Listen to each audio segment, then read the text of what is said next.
The world was ending in silence. The once roaring cities of Earth were now graveyards of glass and ash. Skyscrapers melted into twisted bones. Rivers turned black with poison. Satellites fell like shooting stars. The Zirtan Empire had arrived not as invaders, but as executioners. Their mission was simple: make the human species extinct and make it hurt. It had been 79 days since the last government fell. No presidents, no armies, no UN, just fragments of resistance hiding in caves, tunnels, and shattered bunkers, whispering rumors about one man who was still fighting. Major Ryan Voss, once a decorated officer in the United Global Forces, now reduced to a scarred ghost of war. Voss had survived every front. New Delhi, São Paulo, the ruins of Alaska. His unit was gone. His wife and daughter, vaporized in the fall of Phoenix. He hadn't spoken to another human in 11 days. His only company was a stolen Zirtan translator core and the blood-soaked photo of his little girl. But today wasn't about surviving. Today was about revenge. Above the Atlantic Ocean hovered the Command Crucible, the alien mothership, a floating city of death, protected by electromagnetic storms and 37 sky sentinels. At its center, General Karzal, the cold-blooded warlord who had orchestrated Earth's annihilation from orbit. And Voss, he planned to rip off that monster's head and show the galaxy what humanity does to gods. The alien fighter screamed through the upper atmosphere like a wounded animal. Voss gripped the controls with blood-slick hands. His body pressed into the pilot seat of the Zirtan scout ship. He had hijacked near the ruins of Madrid. Its interior was built for creatures, 3 meters tall with clawed limbs and no regard for human anatomy. Every second in the cockpit felt like drowning in broken metal. He was already half dead. But the plan only needed him alive for 5 more minutes. The Crucible loomed ahead, a titan of steel and bone hovering over the Atlantic like a god's curse. Thunder cracked around it. The electromagnetic shield shimmered like liquid fire.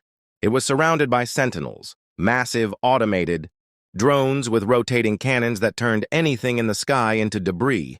No one had ever broken through. But no one had ever tried what Voss was about to do.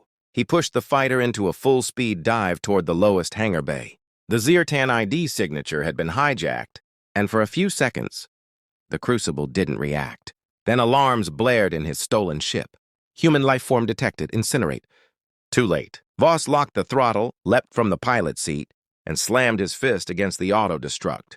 As the ship screamed into the hull of the Crucible, he launched himself through the emergency hatch, straight into chaos. The fighter exploded on impact, taking 2 sentinels and the entire hangar door with it. Fire, screams, alien gore. Voss rolled across the scorched floor, spine nearly shattered, ears ringing like sirens. His body armor was cracked. His pulse blade hissed in its sheath. He was in. Inside the heart of the enemy. Behind him, the remains of the ship burned. Ahead of him, metal corridors twisted into black mazes, humming with the sounds of alien movement and systems that hated human DNA. And somewhere deep within this beast of a ship was General Karzal. Voss stood up. He didn't come to survive, he came to kill. The Crucible was not a ship. It was a living nightmare forged in metal and pain. Voss moved silently through the inner corridors, guided by nothing but instinct and the faint signal of the stolen translator core, embedded in his chest plate. Every surface pulsed with bioelectric veins. The walls weren't just armored, they breathed, flexed, and whispered in a tongue meant to drive humans insane. This ship wasn't built for transport. It was built to humiliate and consume. The first enemies came fast, a pair of Zirtan sentries, massive, crab-like beasts fused with weaponry and screaming AI minds. Voss didn't hesitate. He launched forward with a savage roar, sidestepping a plasma blast and shoving his pulse blade through the first creature's eye cluster. It squealed, spewing black blood as it collapsed. The second one lunged. Voss rolled, used the corpse as a shield, and fired a stolen Zirtan energy pistol point-blank into its thorax. It disintegrated. More would come. He moved faster. Through the dark, past incubation pods filled with half-grown clones of Earth's greatest leaders, grotesquely mutated. He saw rows of hanging humans, not dead, but trapped in neural loops, forced to relive their worst memories over and over, their minds shattered for alien amusement. Every step forward was a scream. But Voss had no tears left, only rage. At the 10th junction, the Crucible tried to stop him. The floor liquefied beneath his feet, shifting into tentacles and razor wire. The ship was alive, and it hated him. Voss roared like an animal, leapt across the gap, and drove his blade into the wall itself. Sparks flew. The ship recoiled like a wounded beast. It would remember this pain. He was getting close now. The central chamber was near. But just before the door to the command core, he saw something that froze him mid-step. His daughter's face. Projected on the wall in perfect holographic detail, her voice, her laughter, her tiny hand reaching out. A trap. Voss's jaw clenched. His soul cracked. But he didn't stop.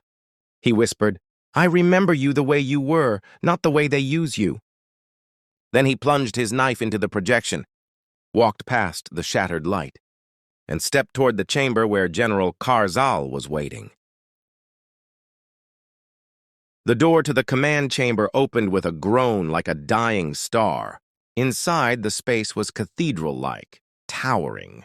Black walls carved with alien, glyphs that pulsed like heartbeats. The air was thick with static and heat. Flames flickered in containment cores lining the chamber, casting demonic shadows that danced along the ceiling. And at the center, on a throne made of melted earth weapons and human skulls, sat General Karzal. He was enormous. Over 3 meters tall, plated in dark armor laced with living tissue, his face a blend of bone and metal, crowned with twitching sensor horns. His eyes, cold, white voids, locked onto Voss like a predator amused by prey that dared to bite. "You are the human," Karzal growled, voice deep enough to rattle the floor. "The last one who still thinks resistance is not a joke." Voss didn't reply. He stepped forward slowly, shoulders square, blade humming in his hand. Karzal rose from his throne, unsheathing a blade the size of a car door, its edges glowing with the heat of a dying sun. "You came to kill a god," he said. "You will die with nothing but your species' arrogance." Voss clenched his teeth. "You're not a god. You're just another butcher who bleeds." The general snarled and charged. Their blades met in a crash of light and thunder. Sparks flew as alien steel clashed with human rage.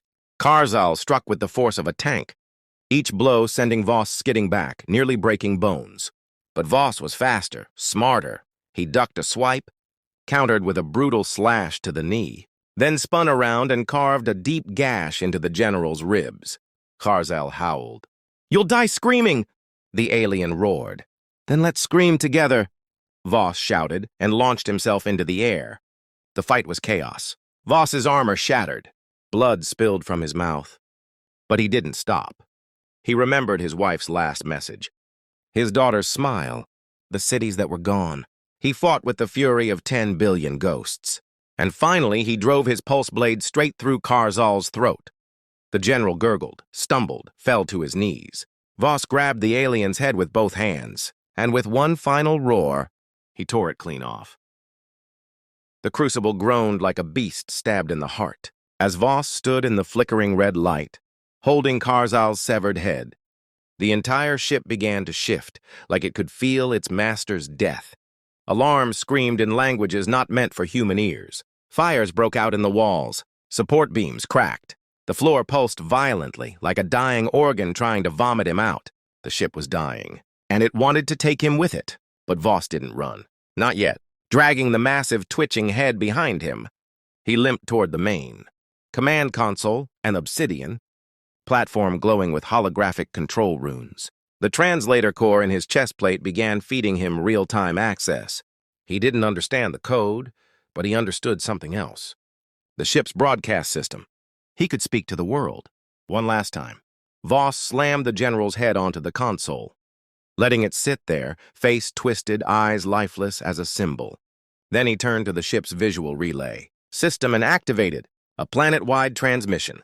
Across the ruins of Earth, every surviving screen flickered on. In shattered bunkers, in tunnels beneath fallen cities, in refugee camps clinging to the edge of hope, humans everywhere saw the same image.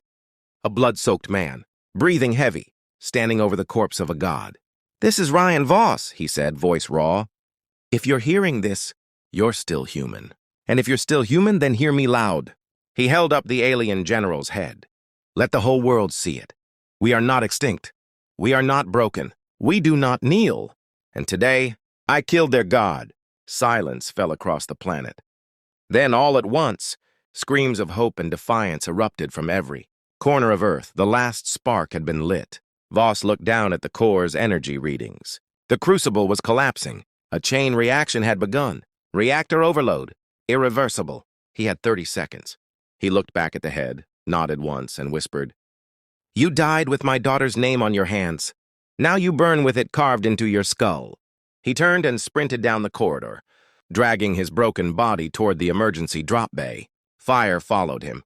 Explosions rocked the decks behind him. The countdown began. 10, 9, 8. The crucible was dying violently. Its superstructure split like a cracked skull, and fire bled from its bones. Towers fell inward. Entire decks collapsed. The Earth below could see it now.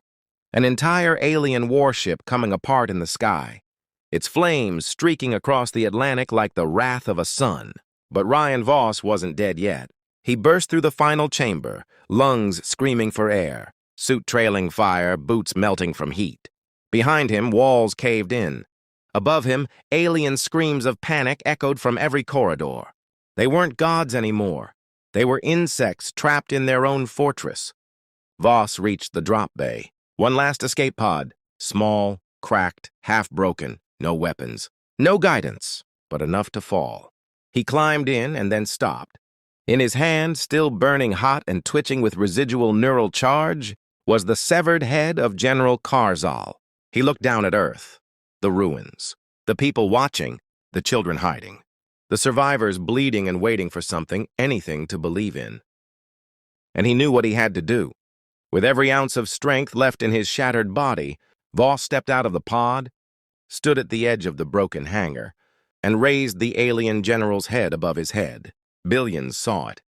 And then, with the fire of every lost soul behind him, he threw it.